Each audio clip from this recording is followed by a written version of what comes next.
Good morning students. पिछले classes में मैं आप लोगों को हिंदी प्रवेश चैप्टर 1 एंड चैप्टर 2 को पढ़ाया था, उसका क्वेश्चन आंसर कराया था। उसका मैंने जो होमवर्क आप लोगों को दिया था, तो आज के क्लास में मैं उसे डिस्कस करूँगा। तो चलो बच्चों, मैं ये क्लास स्टार्ट करता हूँ। बच्चों, चैप्टर 1 में हम लोगों ने जो पढ़ा था वो एक कविता थी जिसका नाम है हम नन्हे नन्हे बच्चे हैं। इसका होमवर्क में मैंने आप लोगों को शब्दार्थ दिया था, उसे लर्न करने को बोला था और साथ ही साथ पोएम को भी लर्न करने को बोला था। तो बच्चों, आप लोग उसे लर्न करना। मैं एक्सरसाइज के होमवर्क क्वेश्चंस को डिस्कस करूँगा अभी। बच्चों, होमवर्क में आप लोगों का पहला क्वेश्चन था, उसमें आप लोगों को कविता की पूरी पंक्तियाँ लिखनी थी। तो देखो बच्चों, कविता की पंक्तियाँ पूरी कीजिए। बच्चों, हम भय दिया हुआ है से कभी न डोलेंगे लिखना है। अपने दिया हुआ है ताकत को तोलेंगे लिखना है। जननी दिया हुआ है कि जय जय बोलेंगे लिखना है। फिर लिखना है अपनी सिर भेंट दिया हुआ है चढ़ाएंगे। फिर लिखना है भारत की ध्वजा उड़ाएंगे। तो बच्चों, द ब्लैंक्स दिया हुआ था जिसमें कविता की पंक्तियाँ लिखनी थी। इसी प्रकार फिल इन द ब्लैंक्स जब आएगा एग्जाम में तो आप लोगों को फिल इन द ब्लैंक्स में पंक्तियाँ लिखनी होगी। ठीक है बच्चों, अब हम दूसरा क्वेश्चन देखते हैं होमवर्क का। बच्चों, इस एक्सरसाइज में एक अपठित पद्यांश दिया हुआ है, उसको भी मैंने होमवर्क दिया था। तो चलो उसको पढ़ते हैं और उसका क्वेश्चन आंसर करते हैं। यह भारतवर्ष हमारा है, हमको प्राणों से प्यारा है यहाँ हिमालय खड़ा हुआ, संतरी सरीखा अड़ा हुआ, गंगा की निर्मल धारा है, यह भारतवर्ष हमारा है। क्या ही पहाड़ियाँ है न्यारी, जिनमें सुंदर झरने जारी, शोभा में सबसे न्यारा है, यह भारतवर्ष हमारा है। तो बच्चों, इस पद्यांश में भारत की गरिमा को दर्शाया गया है। तो चलो अब क्वेश्चंस देखते हैं। क्वेश्चंस, इस कविता का भाव क्या है? आंसर होगा इस कविता में देशभक्ति और प्रेम का भाव दर्शाया गया है। ठीक है बच्चों, अब दूसरा क्वेश्चन देखो। प्राणों से प्यारा कौन है? आंसर होगा प्राणों से प्यारा भारतवर्ष है, अर्थात हमारा भारत देश है। तीसरा क्वेश्चन है, संतरी सरिका के समान कौन खड़ा हुआ है? बच्चों, यहाँ पूछ रहा है संतरी सरिका के समान अर्थात पहरेदार के समान, उसके जैसा यहाँ कौन खड़ा है? तो बच्चों, आंसर होगा संतरी सरिका के समान हिमालय पर्वत खड़ा है। तो बच्चों, हिमालय पर्वत हमारी पहरेदार जैसा है जो हमारी रक्षा करता है। तो ठीक है, आशा करता हूँ कि आप लोगों को समझ में आया होगा। अब हम नेक्स्ट क्वेश्चन देखते हैं। बच्चों, क नंबर क्वेश्चन है, न्यारा का अर्थ क्या होता है? आंसर, यहाँ न्यारा का अर्थ सबसे अलग अर्थात भिन्न है या अनोखा है। क्वेश्चन अंगल है, कविता का उचित शीर्षक दीजिए। आंसर है कविता का शीर्षक भारतवर्ष है। तो ठीक है बच्चों, हमने चैप्टर 1 के होमवर्क क्वेश्चंस को देखा। अब आप लोग चैप्टर 1 के पोएम क्वेश्चंस आंसर पढ़ना और याद करना। अब हम लोग चैप्टर 2 में चलते हैं।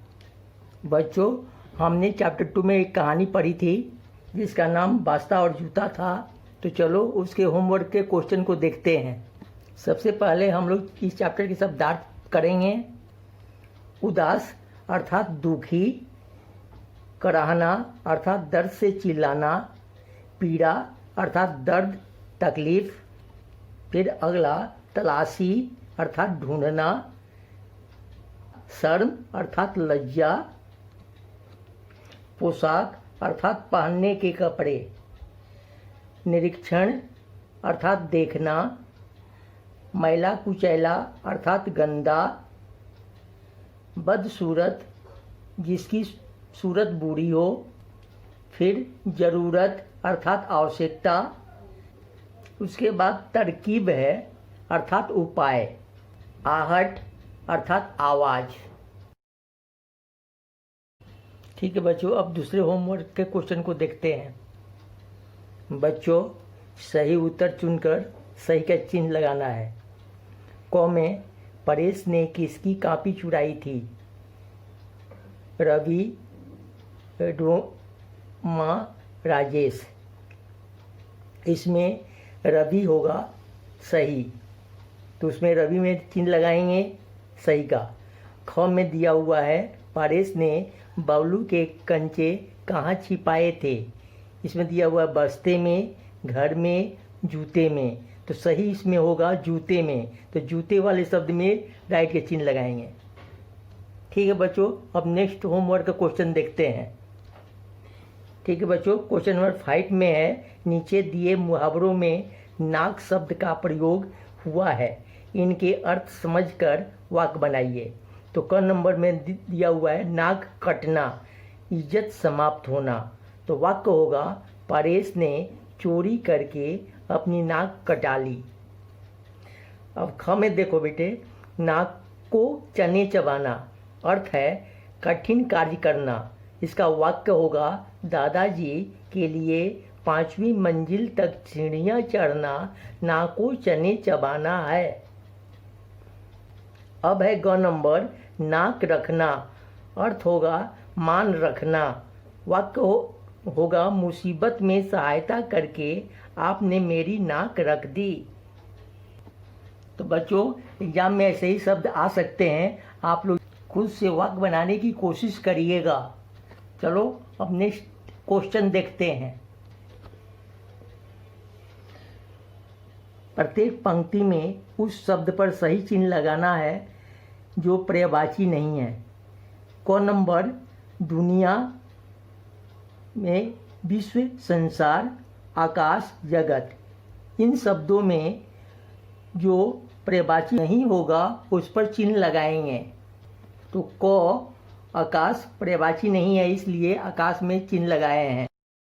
ख में दिया हुआ है घर, जिसमें गृह, दरवाज़ा, आलय, सदन। इसमें घर का दरवाज़ा पर्यायवाची नहीं होगा, उसमें डाइट के चिन्ह लगाएंगे। तीसरा हवा, नीर, पवन, समीर, वायु। अब नीर में डाइट के चिन्ह लगाएंगे। मित्र, इसमें दोस्त, शत्रु, सखा, मित्र, इसमें शत्रु में चिन्ह लगाएंगे। अंग, खुशी, प्रसन्नता, मजा, उल्लास, हर्ष, इसमें खुशी पर्यायवाची नहीं होगा, इसलिए मजा में डाइट के चिन्ह लगाएंगे। अंत में पत्थर, मूर्ति, पाषाण, पहन, प्रस्तर, इसमें पर्यायवाची मूर्ति नहीं होगा, इसलिए डाइट के चिन्ह लगाएंगे।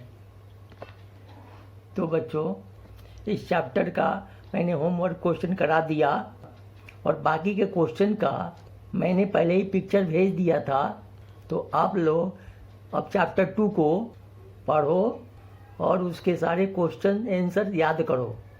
तो ठीक है बच्चों, अब आप लोगों का चैप्टर 1 और चैप्टर 2 कंप्लीट हो गया। अब आप लोग मन लगाकर चैप्टर 1 और चैप्टर 2 को अच्छे से पढ़ो। ठीक है, अब आप लोगों से नेक्स्ट क्लास में मुलाकात होगी। आप लोग स्वस्थ रहो। Thank you.